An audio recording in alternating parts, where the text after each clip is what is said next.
The sharp sound of a slap echoed through the crowded diner, freezing every conversation for a brief second before silence surrendered to uncomfortable whispers.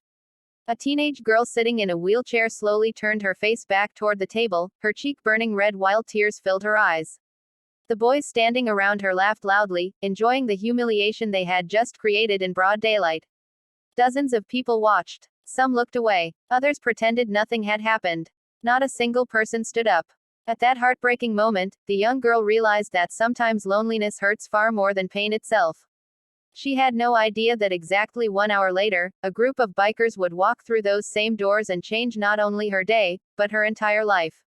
Before we continue, if you believe kindness is stronger than cruelty and that everyone deserves a second chance, please take a moment to like this video, leave a comment, share it with someone who believes in compassion, and subscribe to Journey of Kindness. Your support helps us share more stories that remind the world hope still exists. 16-year-old Marissa Hale had learned long ago that life rarely felt fair. 3 years earlier, a devastating school bus accident had left her unable to walk again. While doctors called her survival a miracle, Marissa quietly wondered if surviving had really been the blessing everyone claimed it was.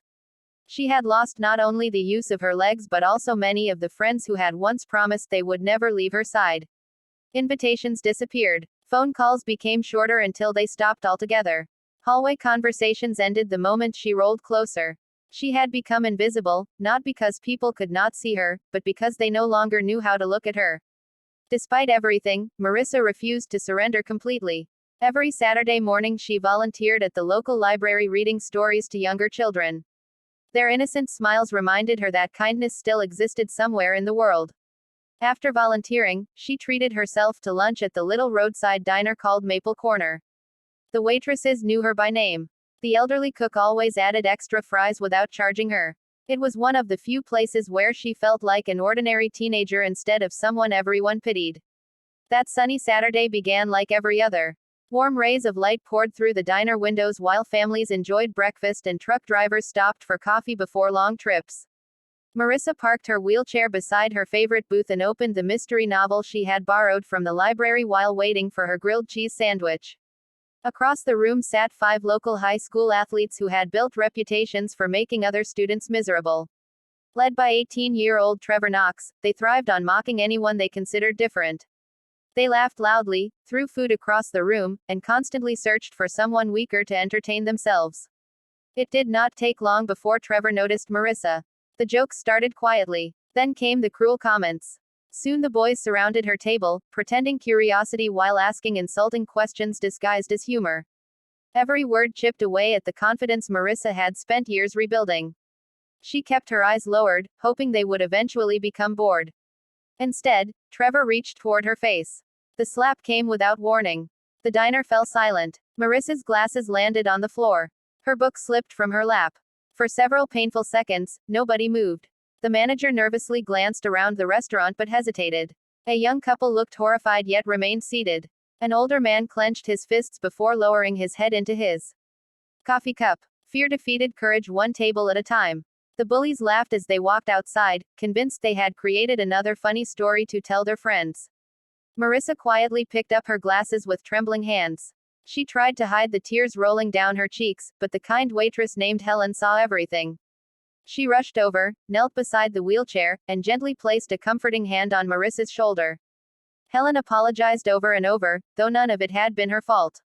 She offered to call the police, but Marissa simply shook her head. She had grown tired of reports, statements, and promises that rarely changed anything. She only wanted to finish her lunch and go home. As she struggled to steady her breathing, Helen noticed something lying on the floor near the entrance. During the commotion, one of the boys had accidentally dropped his varsity jacket. She quietly picked it up and placed it behind the counter, assuming someone would eventually return for it. Nearly an hour passed. The lunch crowd slowly grew. Outside, the rumble of motorcycle engines rolled across the parking lot like distant thunder. One after another, 8 large touring motorcycles pulled into the diner lot. Their chrome reflected the afternoon sun while leather jackets carried patches from different military service organizations and veteran riding clubs. People glanced through the windows with curiosity as the riders removed their helmets. Leading them was a broad-shouldered man named Grant Mercer, whose calm expression carried the quiet confidence of someone who had witnessed both war and peace. His beard had begun turning gray, and a faded scar crossed one side of his forehead. Beside him rode men and women from different backgrounds, united not by appearance but by loyalty, service, and brotherhood.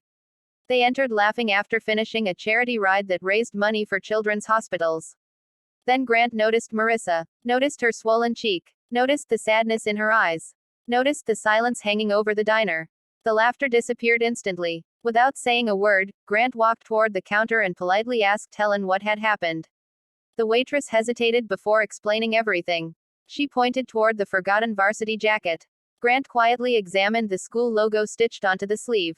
His expression never changed. He simply nodded. Then he asked Helen one unexpected question.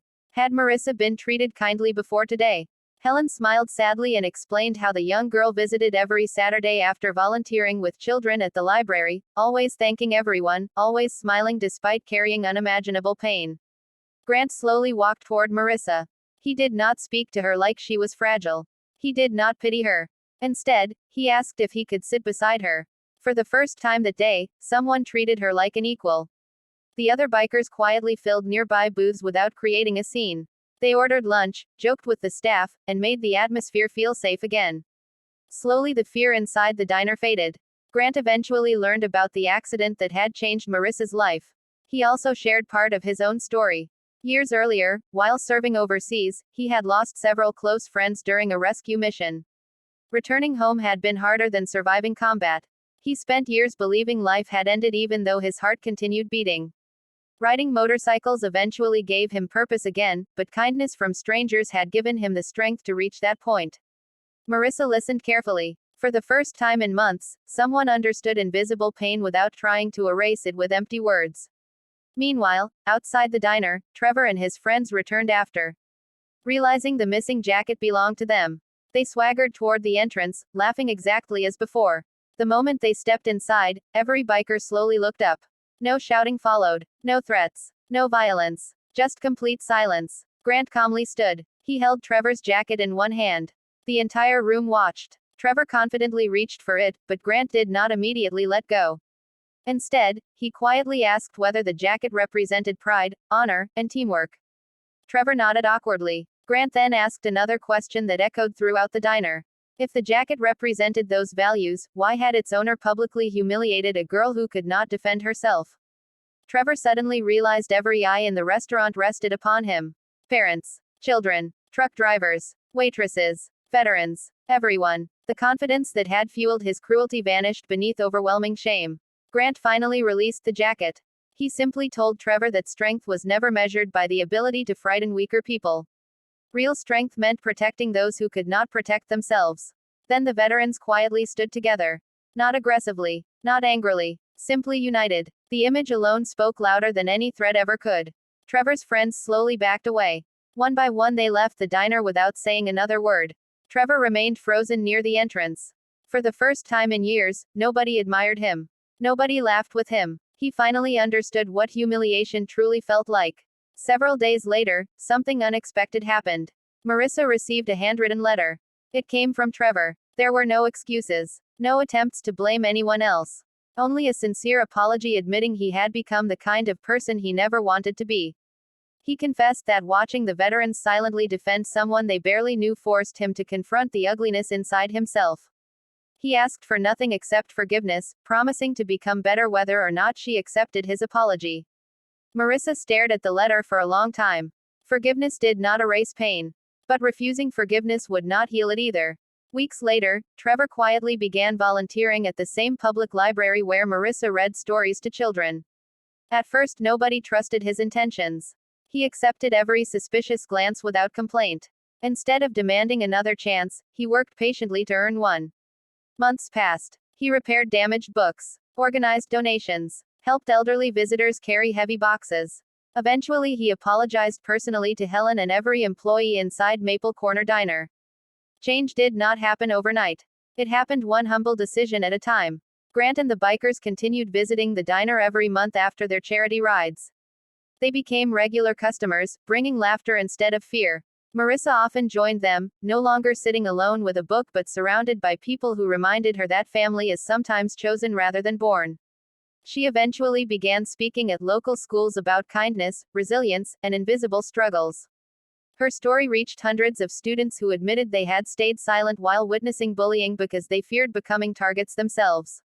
Marissa always ended her speeches with the same message: silence protects cruelty. Kindness protects people. Years later, visitors entering Maple Corner Diner noticed a framed photograph hanging beside the entrance. It showed a smiling teenage girl in a wheelchair surrounded by 8 leather-clad bikers and several laughing waitresses. Beneath the picture rested a simple plaque: the strongest people are not those who can overpower others. They are those who choose compassion when the world expects anger. Every customer who read those words carried the lesson with them long after finishing their meal. If this story touched your heart, please like this video, leave a heartfelt comment, share it with friends and family, and subscribe to Journey of Kindness. Your support helps these stories of hope reach people who may need them most today. Sometimes heroes do not arrive wearing uniforms or capes.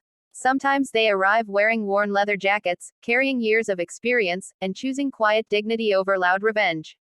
They remind us that true courage is not found in fists, but in standing beside someone who has been left standing alone.